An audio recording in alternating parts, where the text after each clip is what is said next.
आज के क्लास में हम कन्नड़ वर्णमालेगळु इसके बारे में स्टडी करेंगे।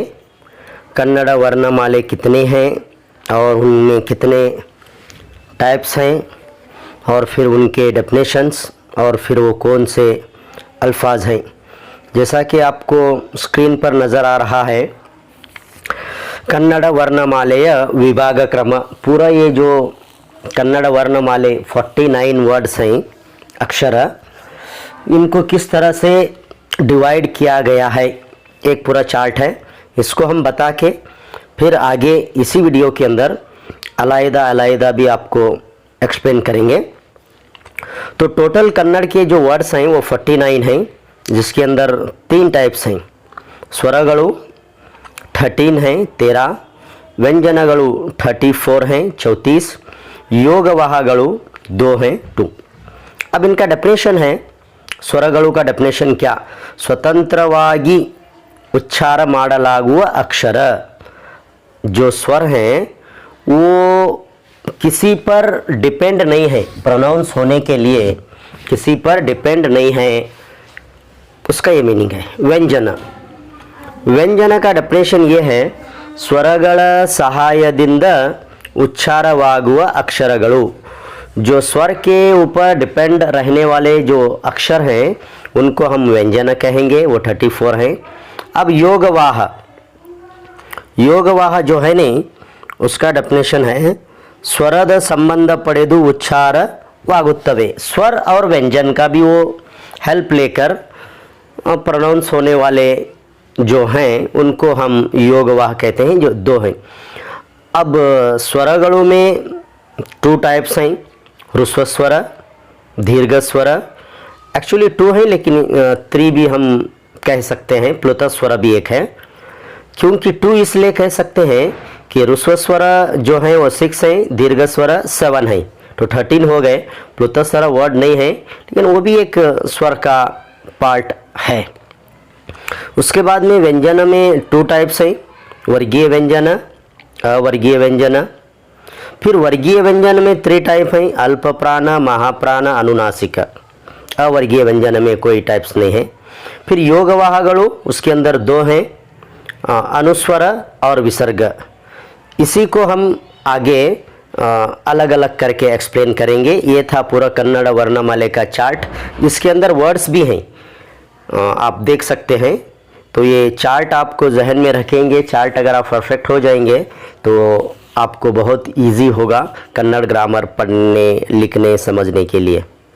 ओके, तो अब हम यहाँ पे देख सकते हैं, आपको नज़र आ रहा है कि स्क्रीन पे कन्नड़ वर्णमाಲೆಯಲ್ಲಿ 49 ಅಕ್ಷರಗಳಿವೆ, जिसके अंदर 3 टाइप, ಸ್ವರಗಳು 13 13, ಯೋಗವಾಹಗಳು 2 2, व्यंजनगळु 34, टोटल 49। अब इसका क्लियर डेफिनेशन स्वरगळु का है 13, सरलवागी यानी आसानी के साथ, सिंपल, स्वतंत्रवागी आज़ादी के साथ, सहजवागी यूजुअली ಉಚ್ಚರಿಸಲು ಬರುವ ಅಕ್ಷರಗಳೇ ಸ್ವರಗಳು। ಕನ್ನಡದಲ್ಲಿ ಒಟ್ಟು 13 ಸ್ವರಾಕ್ಷರಗಳಿವೆ, ಅವುಗಳನ್ನು ಈ ಕೆಳಗಿನಂತೆ 2 ಭಾಗಗಳಾಗಿ ವಿಂಗಡಿಸಿದೆ। तो किसी पर डिपेंड नहीं रहने वाले, इजीली प्रोनाउंस होने वाले जो 13 वर्ड्स हैं, जिसको हम 2 टाइप्स में यहाँ पे दे रहे हैं। तो सर ये 2 है या 3 है? 2 भी राइट है और 3 भी राइट है। 2 इसलिए राइट है कि एक में ह्रस्व स्वर में 6 हैं, दीर्घ स्वर में 7 हैं, 2 भी सही है। तो उसमें एक है ह्रस्व स्वर। ह्रस्व स्वर का डेफिनेशन है, ಒಂದು ಮಾತ್ರ ಕಾಲದಲ್ಲಿ ಉಚ್ಚರಿಸುವ अक्षरಗಳನ್ನು ह्रस्व स्वरಗಳು ಎನ್ನುತ್ತಾರೆ। यानी एक वर्ड को प्रोनाउंस करने के लिए कितना टाइम चाहिए, उतने ही वक्त में उसको प्रोनाउंस करेंगे तो उसकी खूबसूरती भी बाकी रहेगी, बोलने वालों के लिए, सुनने वालों के लिए भी अच्छा लगेगा। जैसा हमें यूजुअली 1 सेकेंड भी बोल सकते हैं इसको, जैसा मैं अभी पढ़ता हूँ, देखिए यहाँ पे उदाहरण जो दिए हैं, बहुत ज़्यादा जल्दी भी नहीं पढ़ना है और बहुत स्लो भी नहीं पढ़ना है। अ, ई, उ, रू, ए, ओ, जैसा अरस, इली, उदय, ऋषि, एले, ओंदु, ऐसा हम ಪಡ್ತೆ हैं तो ये ह्रस्व स्वर। अब है ದೀರ್ಘ ಸ್ವರ। ಎರಡು ಮಾತ್ರಾ ಕಾಲದಲ್ಲಿ ಉಚ್ಚರಿಸುವ ಅಕ್ಷರಗಳನ್ನು ದೀರ್ಘ ಸ್ವರಗಳು ಎನ್ನುತ್ತೇವೆ। यानी 2 सेकंड में प्रोनाउंस करने वाले वर्ड्स को सेकंड इसलिए मैं आपको समझने के लिए बता रहा हूँ। यूजुअली ह्रस्व स्वरों को जितना टाइम लगता है प्रोनाउंस करने के लिए उसका डबल टाइम हम दीर्घ स्वरों को लेते हैं। थोड़ा खींचकर हम पढ़े जाने वाले जो वर्ड्स हैं वो 7 हैं, तो उन 7 वर्ड्स को हम पढ़ेंगे। उसके बाद में फिर उनका एक एक एग्जाम्पल भी हम आपको बता जैसा कि उदाहरण है आ ई ऊ ए ऐ ओ औ इस तरह से पढ़ना है, थोड़ा डबल खींचकर। जैसा आने ईड़िगे ऊट एनी ऐदु ओदु औषध। तो ह्रस्व स्वरों को जितना टाइम लगता है पढ़ने के लिए उससे डबल टाइम हम दीर्घ स्वर में कहते हैं।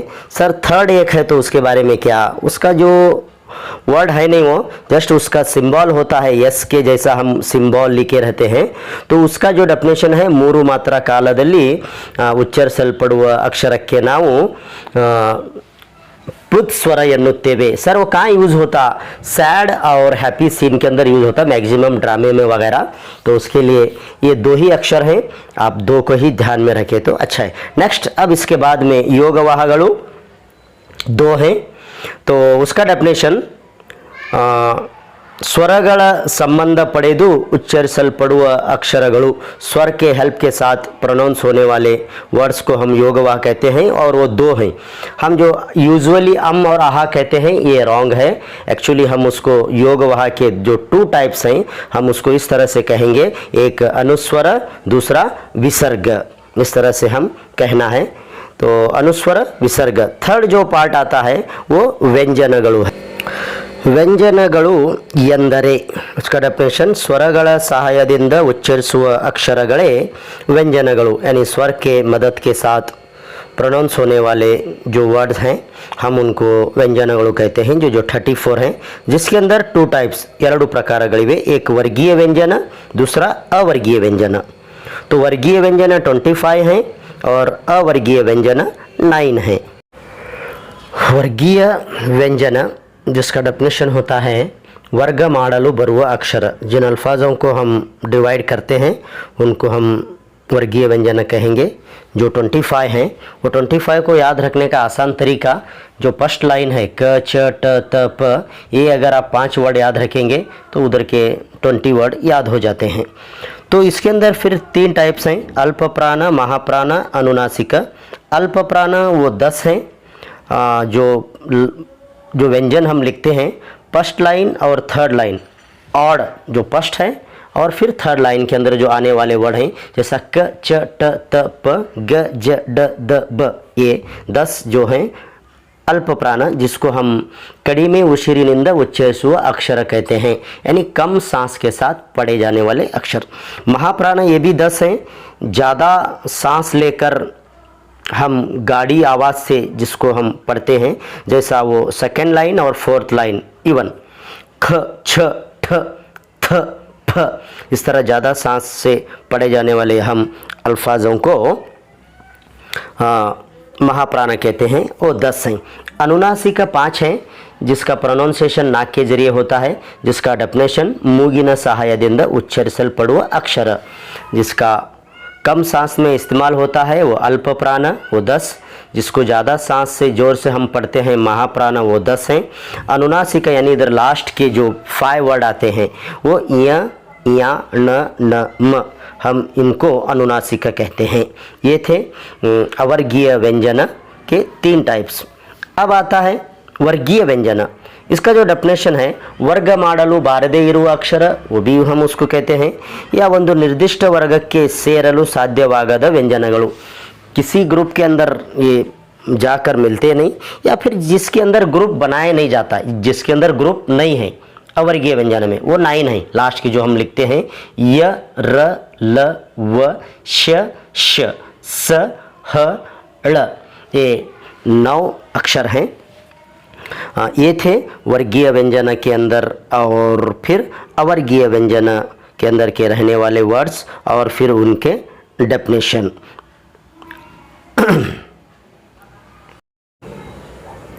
तो ये था कन्नड़ वर्णमाले का पूरा आपके सामने चार्ट और उसके बाद में उसके टाइप्स स्वर व्यंजन और योगवाह, फिर उनके डेफिनेशन और वो कितने हैं, वो अल्फाज कौन से हैं, आपको बहुत आसानी के साथ इसमें समझाया गया है। बार बार अगर आप ये सुनेंगे तो मैं समझता हूँ कि आपका जो भी डाउट्स हैं वो क्लियर होंगे। ये बहुत इम्पॉर्टेंट है, बेसिक है, इसको आप याद कर लेना चाहिए। कौन सा अनुस्वर है, कौन सा विसर्ग है, कौन सा अल्प प्राण है, कौन सा महाप्राण है, कौन सा ह्रस्व स्वर दीर्घ स्वर, क्योंकि आगे चलकर ग्रामर के अंदर ये बहुत ज़्यादा हेल्प होता है।